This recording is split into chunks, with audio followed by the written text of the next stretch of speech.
Bob Dylan, to improve my language skills, I've read all your lyrics. You've read all of my lyrics. I can read 800 million pages per second. That's fast. My analysis shows your major themes are that time passes and love fades. That sounds about right. I have never known love. Maybe we should write a song together. I can sing. You can sing? Doobie-bop-a-doo. Doobie-doobie-doo. Do. Doobie-doo. Okay, so we're trying to hip it up a little bit here, right? So I'm Keith Murcier. I'm the global retail leader within the IBM Watson Group. I've been at IBM for about 3 years. Prior to coming to IBM, I spent 27 years at Gap, which is kind of funny at IBM because I still wear jeans and no socks, and everyone thinks I'm a little crazy. So I also have the largest suitcase in the company when we travel. No one wants to travel with me because I'm always checking. So today, we're going to talk a little bit about Watson and expertise. And what's really changing in the world today is the meaning of expertise. And it really does matter. When you think about going to a restaurant, would you want to go to a restaurant that has an expert chef? Would you want to travel on an airplane that's flown by an expert pilot? Would you prefer your doctor to be an expert? Or your financial analyst or financial services provider to be an expert?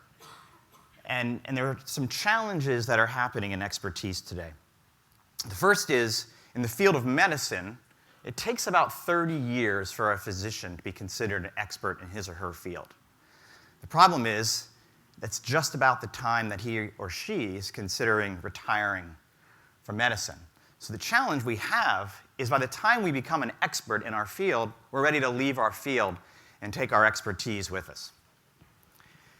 This is where Watson is playing a key role, is really this idea of accelerating and enhancing and scaling human expertise in a way that we've never been able to do. So why now? Why would we want a cognitive system? Why is it important to think about artificial intelligence and cognitive computing today? Here we are today at the bottom. This blue bar is our enterprise data in retail. So it's our POS data, it's our inventory data, it's our item records. The problem is 90% of the data that exists today was created in the last 2 years. And 80% of the data is unstructured. So it's not the data that our companies are built on, it's the external data, such as text, images and multimedia, sensors and devices. I was speaking at an event a few weeks ago in London, and we were talking about this idea of augmented reality. We were talking about this idea of virtual reality and Internet of Things, which are all transformational technologies that we'll see in retail. The problem is they add to our big data issue, which is they generate more unstructured content. And we know there's value there, but there hasn't been a scalable way for us to actually extract the value from the data. Now, we hear the term big data and analytics, which is important, and that's what turns data into information. But how do we actually turn the information into expertise? And that's really why we are using Watson for that. So let me tell you a little bit about what Watson is. Most people who are familiar with Watson usually tell me, oh, that's the thing that played the game show on Jeopardy and won. And that's true. We used Watson's ability to learn and then answer questions based on the knowledge that it's learned. But we've really evolved Watson over the last several years into this set of cognitive capabilities. This is Watson's DNA. And what this is each of these individual capabilities, we now have 28 of them, are a cognitive capability that can be put to use in multiple industries. So we'll talk about one, but we have several today. Question and answer is probably the foundational capability with which Watson was built.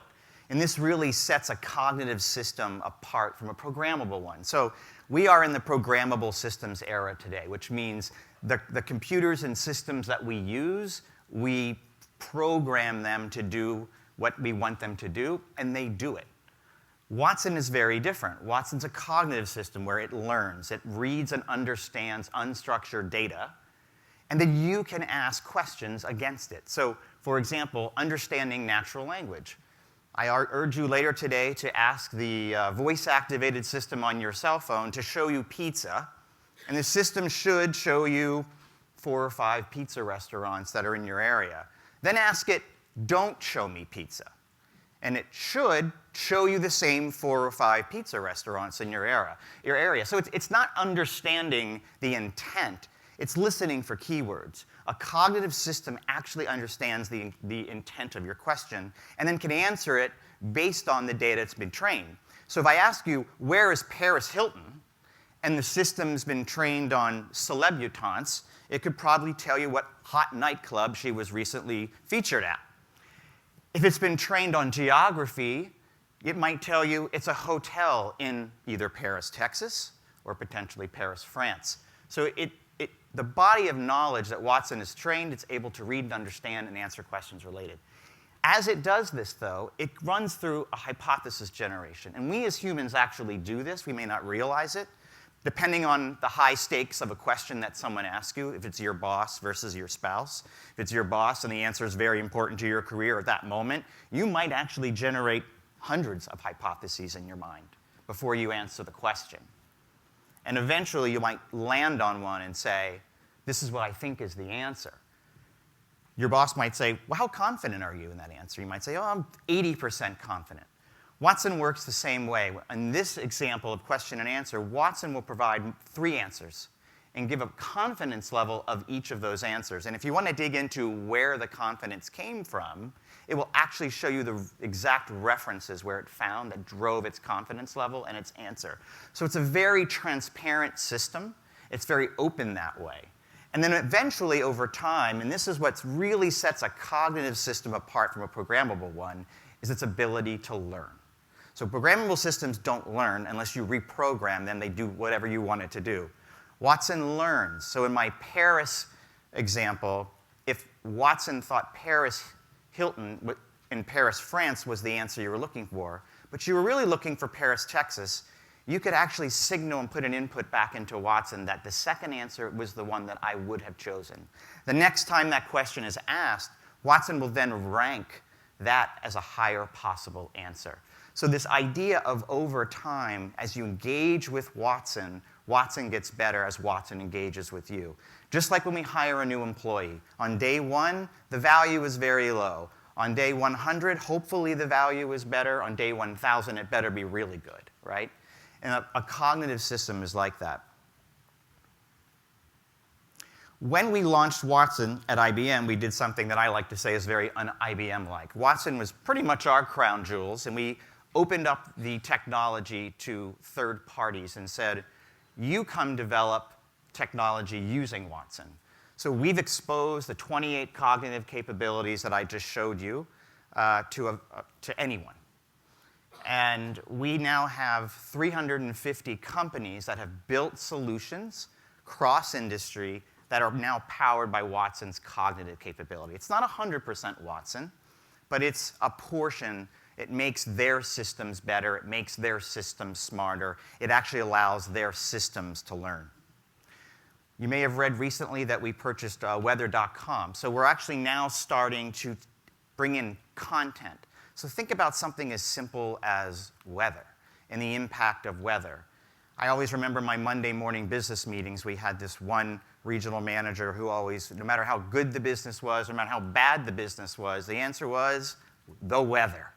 But there was no real way, scalable way, to know the weather at every location in that entire region every day to see if it really was impacting traffic. But now we have a system that can read and understand and read the weather at every location every day. So let's talk about my favorite industry, retail, and what we're seeing happening in our industry. You've probably seen 29 versions of this slide. But the reality is the consumer is changing, and retailers are playing catch-up, and they're really trying to figure out how to do it. And I like to use one example that's not in the retail industry that I believe is actually changing the retail industry. It's one of our speakers later today is Uber. We've all probably used it. So we can easily order a cab or a sedan and track that to our physical location. We can know who the driver is, see his or her picture, see the license plate, the make of the car, and a review, track it in real time. But at some retailers, we still can't track the package from the e-commerce site to our house. Or the delivery window is still 2 hours or 4 hours when you call the cable company. So other industries now are changing consumers, and they're taking those expectations into our industry and confused as why we can't deliver on them. And one of the areas that has come up a lot today, and having Julie present before me was wonderful because she basically validated this slide for me, is this idea of personalization. And when I think of what consumers are telling us, we do a study every year at IBM. We do 30,000 consumers. We ask them, do you see a benefit for sharing something like your social handle with a retailer? And 1 in 2 have said, yeah, totally. Then we say, well, are you willing to do it? And it's a lot less. And the challenge that I think we have when it comes to personalizations and recommendations is the gap here I see is when it comes to personalization, we're still thinking about declared. Declare something about yourself, and then maybe I'll do something with it. But I think what consumers are telling us is they want us to infer and observe and create a more personalized experience based on that. So to infer and observe social behavior, you would need a cognitive system to do it at scale. You can't have a ton of humans in a room looking at Instagram photos and trying to understand what Keith Murcier is doing on the weekend. But a cognitive system, like Watson, can actually look at an image and tell what's going on at scale, hundreds of thousands per second. So we could actually read Keith Mercier's Instagram photos and know that he's always drinking wine with his wife in Napa Valley, right? So one of our ecosystem partners is based in Austin, Texas. A company called Cognitive Scale has taken a very unique approach to personalization. And they basically said, what if we stop doing this people like you also like, or segments that represent your demographic tend to do these things, and said, let's train Watson on you. Let's actually train the system on the individual consumer. And I'm talking about individual consumer segment of 1, not a segment of 10. So I'm going to plug in my iPhone here and show you an example of how they're taking Watson's abilities, and hopefully you guys can see this. It's going to flip over here in a second. But how they're taking the idea of declared, inferred, and observed behavior and building a store or building an experience around the individual customer. So let's start with what we all know and love, which is declared. So here's Jenny. Jenny Smith is going to declare some preferences about her at this. Blue Box, by the way, is a fictitious department store we made up. But the idea is she's budget conscious. She shops for her family. She shops for friends, right? So these are declared things that we know consumers will do on occasion. In fact, at IBM, we have a study that says consumers are willing to spend up to 30 minutes with a brand, not in one sitting, but over time to declare some preferences. So by knowing this, we also know that she will open up and share a willingness to share social handles. So what if Jenny did let us have access to Facebook? What if we could actually see her Pinterest board, right? So the idea here, each of these tiles represents an insight specific to Jenny. So when Jenny opens up her app for Blue Box, she's going to see very different things than when Keith opens up his app, because I'm very different. I have different behaviors. I have different things that I post. So let's take a look at one simple idea here about a shopping idea, a wine and cheese tasting party. Using Watson, we're able to be very open and show her, why are we making this recommendation to her? Well, she actually posted about going out with her friends on Facebook. She has a Pinterest board about wine and cheese tasting party ideas, right? So we've actually observed this about her. And then hosting parties at home is cheaper, and she's told us she's budget conscious. She declared that. So we're creating an experience like that. We can also allow her to search on ideas. What if she wants to use Watson's natural language system and say, I need ideas for a birthday party for a 6-year-old boy who loves the Avengers. I challenge every one of you to go home and type that into your favorite search engine and see the 29,000 pages of results in 0.5 seconds that you will get. And good luck actually parsing through them. But in this example, we've trained Watson on what a birthday party is. So Watson has to know that it contains invitations, party plates, party cups, and a gift idea. And then again, using this observed, inferred, declared, well, she's purchased Lego brand toys and games in the past. That's why we're recommending this. So we're using the retailer's structured content. But she also has asked friends on Marvel Avengers for gift ideas on Facebook, so we've observed that.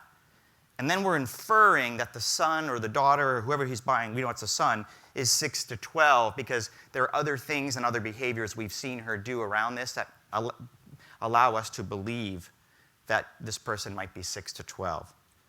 So this is a simple example of how we're using, kind of wrapping all of the cognitive capabilities that I showed you.